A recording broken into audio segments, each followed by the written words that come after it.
In a single whispered revelation, the entire future of the monarchy shifted.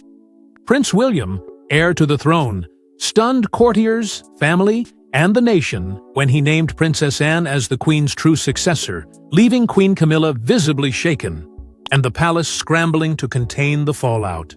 The words, once spoken, rippled like thunder through the centuries-old walls of Windsor, igniting a storm no one had predicted.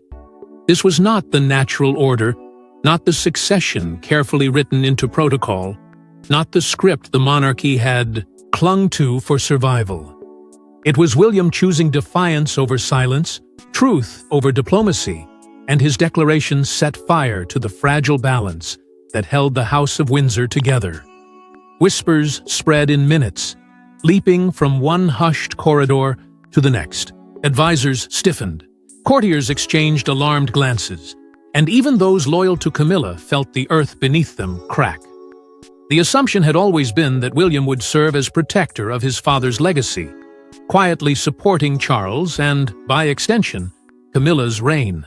But instead, he turned his back on the Queen Consort, severing her fragile claim to power with a single choice.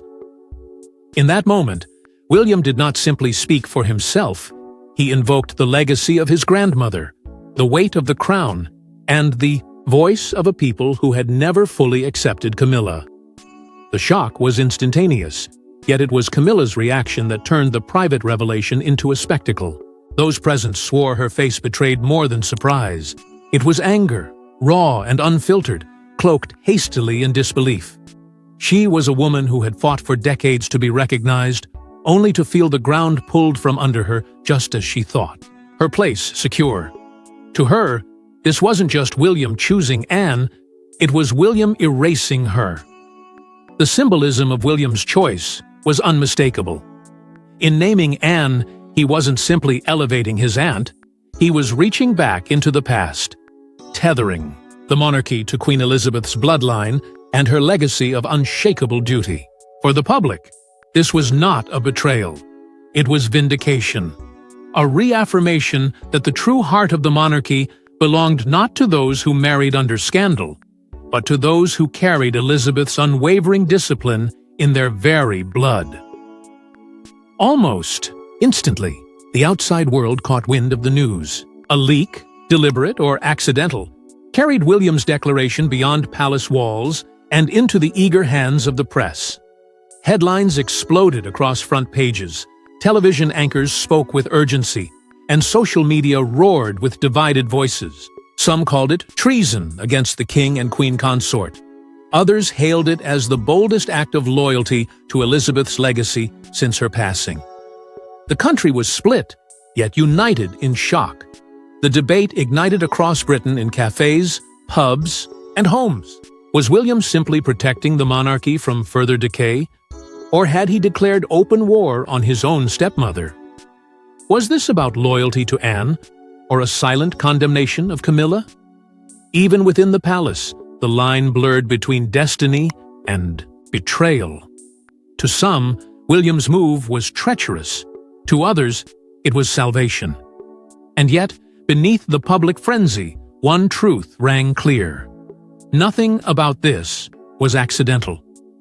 William had chosen his moment with precision, and in doing so, forced the monarchy into uncharted waters. No amount of palace control could smother the fire he had lit. But to understand why William would dare to defy both his father and Camilla, we must step back and uncover the centuries-old promises and bitter rivalries that still haunt the monarchy. Today, she was never meant to be queen, yet she carried herself like one. Princess Anne, overlooked for decades, quietly embodied the very qualities the monarchy needed most: strength, sacrifice, and unshakable duty. From the earliest days, Anne became the steady hand of the royal family, the one who never faltered, never complained, and never abandoned the role she had been born into. While others around her crumbled under scandal or chased headlines, she built a reputation as the hardest-working royal in the House of Windsor, an unwavering presence who carried the burdens of the crown without expectation of reward. She was the constant shadow, working more engagements than any sibling, often more than her heirs, yet history never once considered her rightful claim to lead. Queen Elizabeth herself, behind palace doors, often praised her only daughter as her equal. In spirit, it was Anne who mirrored her discipline, Anne who shared her resilience, and Anne who carried the same no-nonsense resolve that defined the longest reigning monarch in British history. Elizabeth saw in Anne what the world chose to ignore: a sovereign, in every sense but name. Yet tradition, cold and unbending, denied Anne that possibility. The centuries-old rules of succession, steeped in sexism, demanded that her younger brothers stand before her, not because of ability, not because of loyalty, but simply because they were men. The injustice was silent, but merciless. Her path to the throne was blocked, her destiny rewritten before she even had the chance to shape it. And still, Anne did not rebel. She did not chase power or lament her exclusion. Instead, she sacrificed. While others fled for freedom, she traded her personal life for a lifetime of service, marriages strained under the weight of duty, motherhood often balanced with public responsibility, and her own desires buried beneath the obligations of crown and country. Her choices, though rarely acknowledged, carved a legacy of sacrifice that few within the family could match. In those sacrifices lay her victories. Anne became a diplomat without equal, carrying Britain's voice across oceans with a steel presence that won respect without theatrics. She became patron to countless charities, not as a token figure, but as an active force who rolled up her sleeves and worked. She embraced a stoicism that shielded her family in moments of disgrace, becoming the one royal who never needed to apologize, never needed to explain, because her life was her testimony. Through quiet victories, Anne built something more enduring. Than glamour, she built trust. For William, this truth was impossible to ignore. He saw in Anne the living reflection of his grandmother, the woman who defined monarchy through service, not spectacle. Where Camilla carried controversy, Anne carried respect. Where others stumbled, Anne persevered. William knew that by naming her, he was not inventing a new future.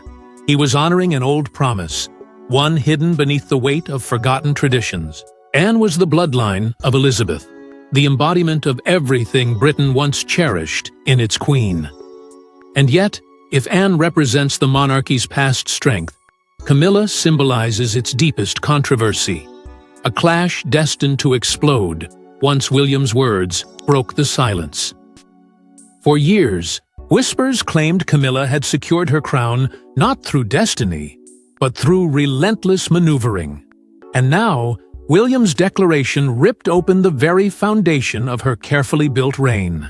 Her journey to the throne was not a tale of natural succession but of survival against the odds, built upon scandal, resilience, and a determination to outlast the fury of public opinion. Camilla's rise was never smooth. It was carved out of controversy, forged in the heat of relentless criticism, and shielded by Charles's unwavering insistence that she be recognized not as a mistress or a consort, but as a queen. Every step of her ascent had been shadowed by doubt. Yet she pressed forward, rewriting her place in history by sheer force of will. But the throne she claimed was never secured by love alone. Behind palace doors, deals were struck, compromises arranged, and the whispers of those in power quietly bent toward her survival. Charles became her fiercest advocate, determined to see the woman he loved legitimized in the eyes of the monarchy and the nation. Against the disapproval of courtiers and the suspicions of the people, he maneuvered tirelessly, demanding her recognition until even Parliament and Church could no longer ignore her presence. It was not inheritance, it was strategy. And in time, it worked. The scandalous figure who had once been branded an interloper was now crowned beside the king. Yet Camilla knew that the crown she wore was not like Elizabeth's, nor even like Diana's once symbolic tiara.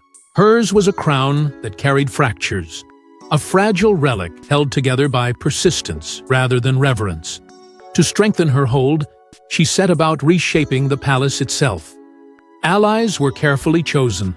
Her circle of influence expanded, and old guards who resisted her presence were quietly pushed aside.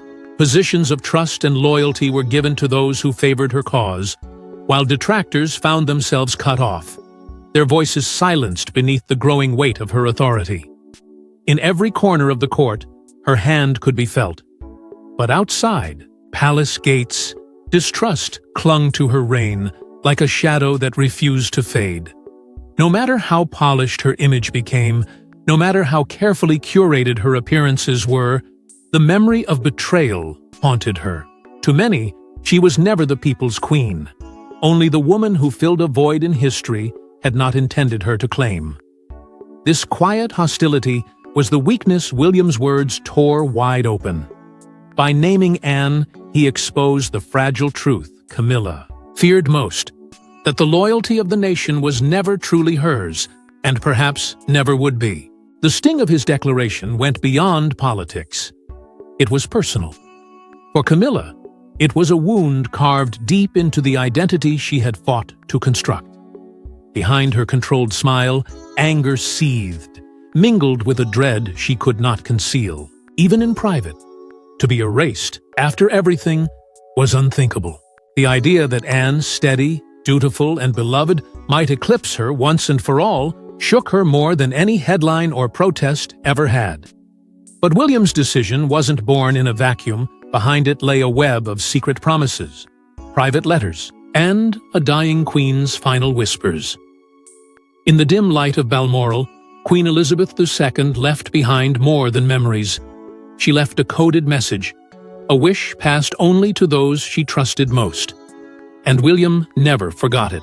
For years, whispers have circled the corridors of the palace, suggesting that the late Queen's private conversations with Anne carried a deeper meaning than the world ever realized. Elizabeth had always been a woman of restraint, careful with her words, cautious with her affections, but with Anne she spoke more freely. In hushed tones, during long evenings at Balmoral, she confided in her daughter, not as a sovereign, but as a mother, entrusting her with fragments of a vision for the monarchy's future, one in which duty outweighed desire, and the blood of the IBB crown mattered more than the titles scribbled into law. William knew this because he, too, had been a witness to those moments of quiet reflection.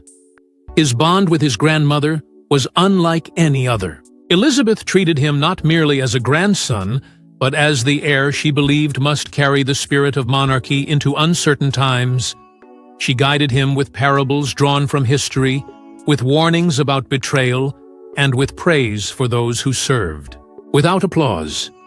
And in those lessons, Anne's name always lingered, spoken with reverence, as though the Queen saw in her daughter a strength that few others ever recognized. To William, those lessons were more than guidance. They became commandments, etched into memory. The Queen's wish was not spoken in proclamations, but encoded in gestures. One such act became the centerpiece of the rumors. A set of jewels, modest yet symbolic, placed into Anne's hands in a gesture witnessed only by a select few. To the public, they were heirlooms. To Anne, they were a crown without a throne. A quiet affirmation of trust that bypassed the rigid confines of tradition. Courtiers noticed, staff whispered, and word of this symbolic passing spread in cautious fragments, pieced together like an unfinished puzzle. To William, it was unmistakable. His grandmother had chosen Anne as the anchor of the monarchy's moral authority, even if the laws of succession denied her the title she deserved. But there were more than jewels. Hidden letters, rumored to have been locked away within Balmoral's archives, carried traces of Elizabeth's thoughts. Staff spoke of drafts never sent, notes scribbled in the margins of diaries, and conversations that hinted at an alternate vision for the throne. These fragments formed a story not officially told, but deeply felt, a story William carried into the present moment when he broke ranks with his father and named Anne as the true successor. For William, this was not rebellion. It was obedience. He was answering the call of a legacy his grandmother had left, one that Charles, blinded by devotion to Camilla, had chosen to ignore. William believed he was not rewriting history, but fulfilling it, even if it meant placing himself at odds with both his father and the Queen Consort. That sense of duty carried immense emotional weight as an heir torn between loyalty to his bloodline and the painful reality of opposing the living monarch. In William's heart, the Queen's wish was not negotiable. It was a promise, and promises made to Elizabeth could never be broken. Yet promises made in shadows ignite wars in daylight, and William's bold choice would fracture the palace like never before. Behind closed doors, tempers erupted. What began as whispers became war. The House of Windsor turned against itself as William's words shattered fragile alliances. What had been spoken in confidence now spread like wildfire, searing its way through the palace and leaving no room for retreat. Charles's fury was immediate, his voice rising in indignation as he saw his heir openly challenge not only his authority, but also the legitimacy of the woman he had fought for decades to crown. To Charles, this was more than a son's defiance. It was betrayal, a strike at the very foundation of his reign, a direct assault on the love he had sworn to protect at all costs. His anger, sharp and unyielding, reverberated through the halls, shaking even those accustomed to royal storms. Anne, on the other hand, stood in a silence that spoke volumes. Though caught off guard by William's bold declaration, she did not deny it. Nor did she step back into the shadows where she had so often been forced to dwell.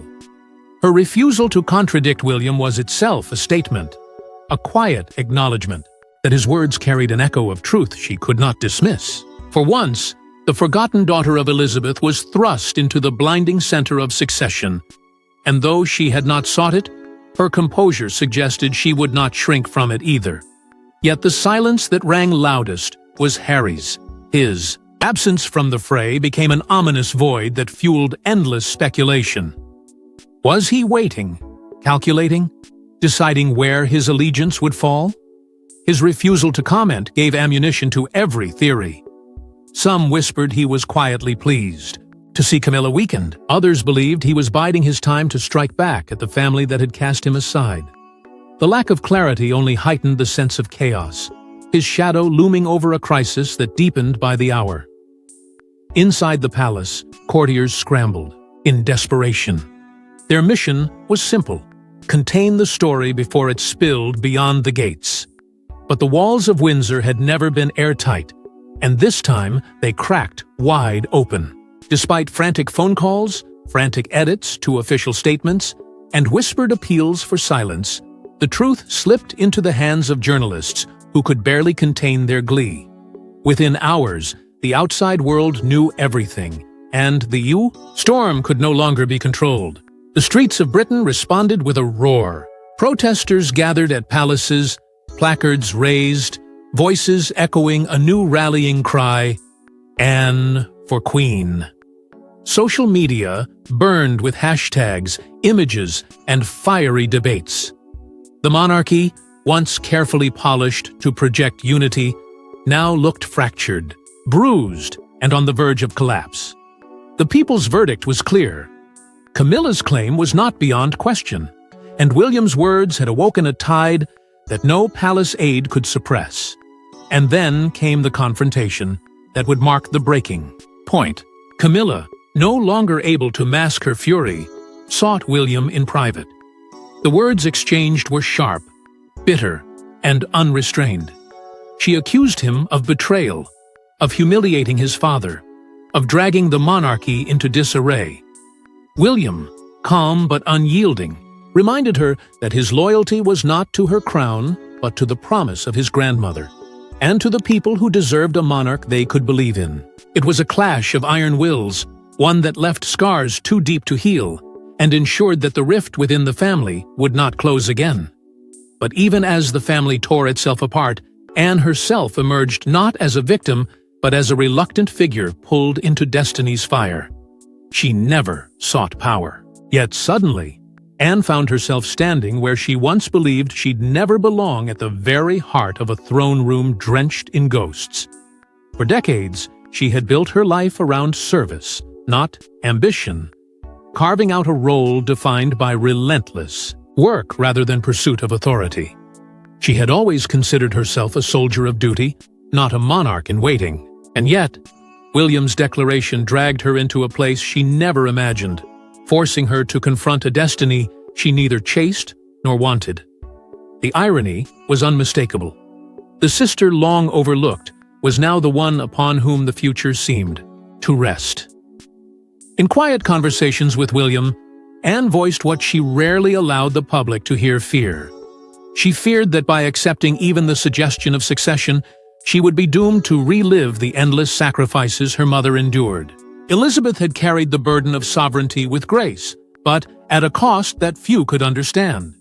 Anne had watched it steal moments of joy, personal freedoms, and any semblance of a private life. To step into that same role, even symbolically, meant surrendering the fragile peace she had carved in her later years. And still, William pressed on, reminding her of promises, of the Queen's hidden wish, of the weight of history that demanded her presence. Duty pulled at her, even as her heart longed for peace.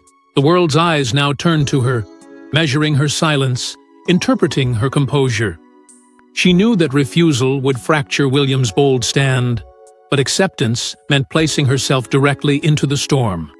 Her role was no longer only that of sister, aunt, or daughter. It had become the embodiment of loyalty to Elizabeth's legacy and the embodiment of defiance against Camilla's crown. Every step forward tightened the noose of expectation. Every hesitation threatened to shatter the fragile unity William was fighting to preserve. Anne's thoughts drifted often to her mother's shadow, and to another even more haunting Diana. Elizabeth had borne the crown with stoicism. Diana had borne it in spirit with tragedy. And now Anne was being asked to embody both legacies without crumbling beneath them. And beyond that, the presence of Camilla lingered like a constant reminder that monarchy was no longer just about tradition. It was about image, perception, and survival. To rise meant challenging Camilla directly, something Anne had never sought, but could no longer avoid. For Anne, the symbolism became inescapable. She had not chosen the crown. It had chosen her in whispers, in jewels passed in silence, in William's fiery defiance.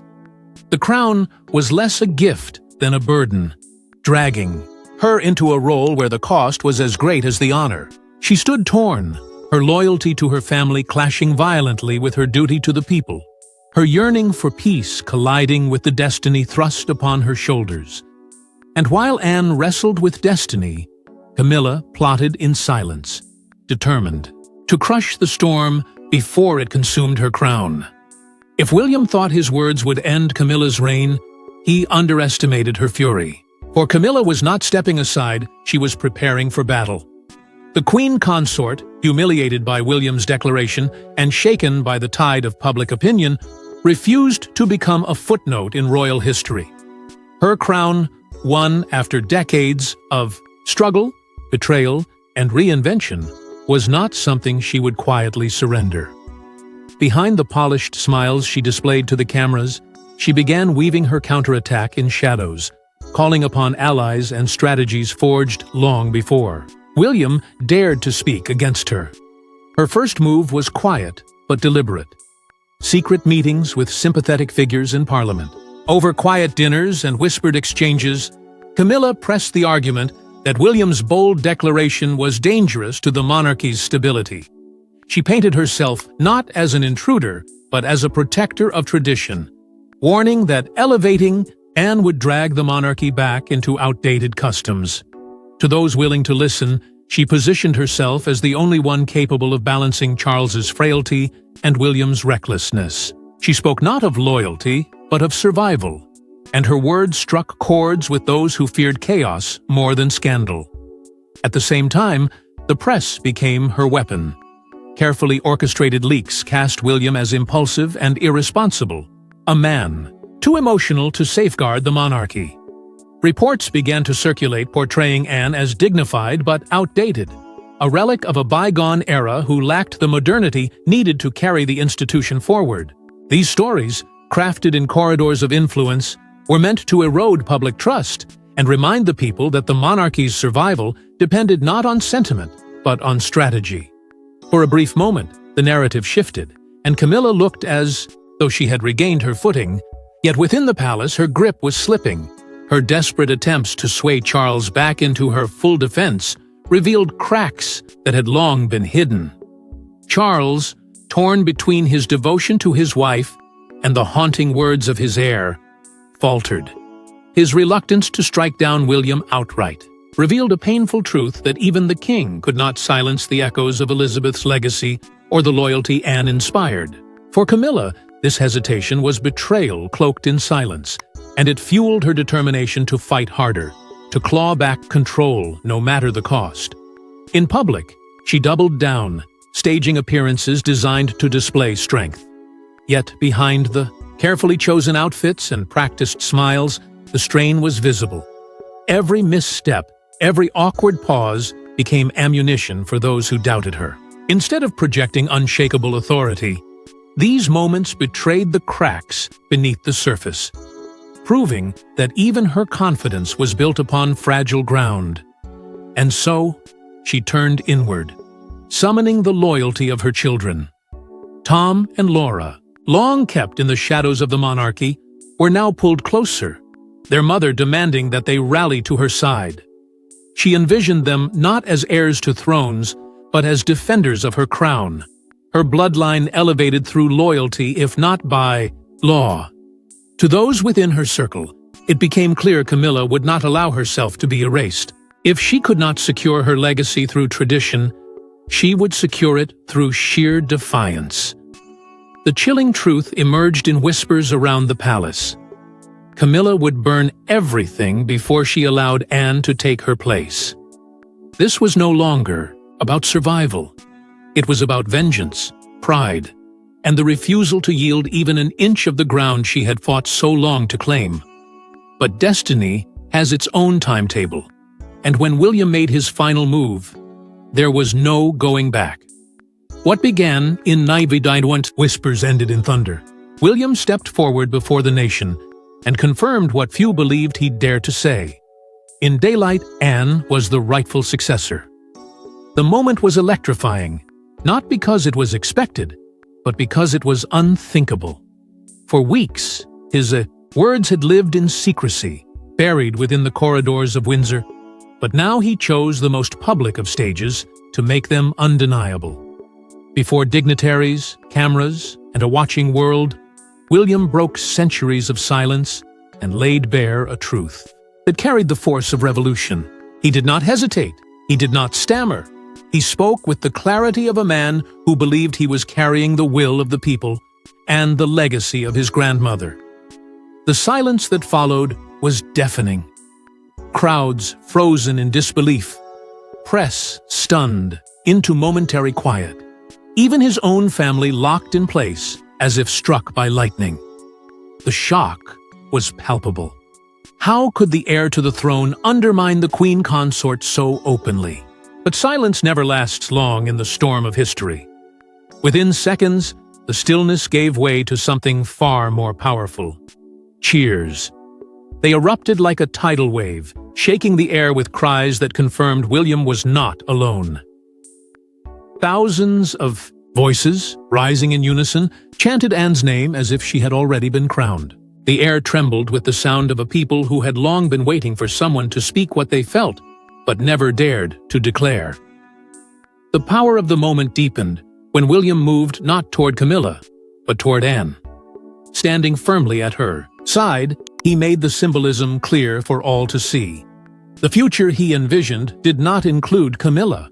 The monarchy he defended was bound to Elizabeth's bloodline, and in Anne he found both continuity and redemption. That gesture, simple yet devastating, carried more weight than any royal proclamation. It told the world exactly where his loyalty lay, and more importantly, where it did not. In an instant, international headlines lit up. Across Europe, Across the Atlantic and beyond, William's boldness was replayed, dissected, and magnified. Commentators called it the most shocking royal declaration in generations. Newspapers dubbed Anne the People's Queen, painting her as the rightful heir who embodied Elizabeth's endurance. Analysts debated whether William's defiance was a stroke of genius or the beginning of the monarchy's collapse. Yet, in living rooms and cafes across the globe, the narrative was simpler. William had chosen truth over protocol, and people loved him for it. And yet, behind the applause, the family itself was breaking. Charles's face betrayed what words could not. He looked torn, his eyes carrying the weight of a man split between loyalty to his son and loyalty to the woman he had fought so hard to defend. Every second of hesitation revealed the torment of a king caught in a battle he could not control, his silence betraying the depth of his conflict. But if Charles's struggle was quiet, Camilla's devastation was impossible to miss. To be rejected, not in whispers but in front of the world, was humiliation beyond measure. Her composure cracked beneath the roar of the crowd, her crown shaken not by scandal this time, but by the cold, public truth that she was unwanted. For her, the cheers for Anne were daggers proof that no matter what title she wore, the people would never see her as their queen. But as the nation cheered, the palace braced for the storm because William's defiance left a wound that might never heal. When William named Anne as the Queen's true successor, he didn't just alter the future, he tore open the monarchy's deepest secret, that blood, loyalty, and destiny matter more than crowns. The nation was left divided, with some hailing Anne as the embodiment of Elizabeth's enduring legacy, while others clung fiercely to Camilla's right to remain at the heart of power. Streets echoed with chants, debates raged across dinner tables, and the monarchy once again became a mirror reflecting the fractures of the country it ruled. For Charles, the toll was devastating. A king trapped between his beloved wife and his determined son, he watched helplessly as the walls of Windsor trembled under the weight of loyalty and betrayal. Anne, though reluctant, could no longer turn away. Her silence became acceptance, and with it, her destiny was sealed not by choice, but by duty. William, transformed in the eyes of the world, stood no longer as a cautious heir, but as a leader willing to risk everything for principle.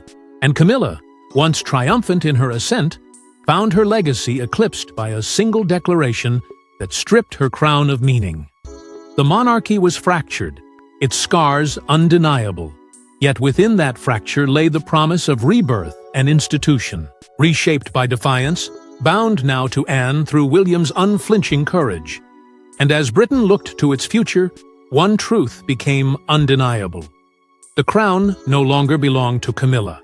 It now rested in the hands of Anne, carried there by William's defiance. Thanks for watching. Don't forget to like and subscribe, and we will see you in the next one.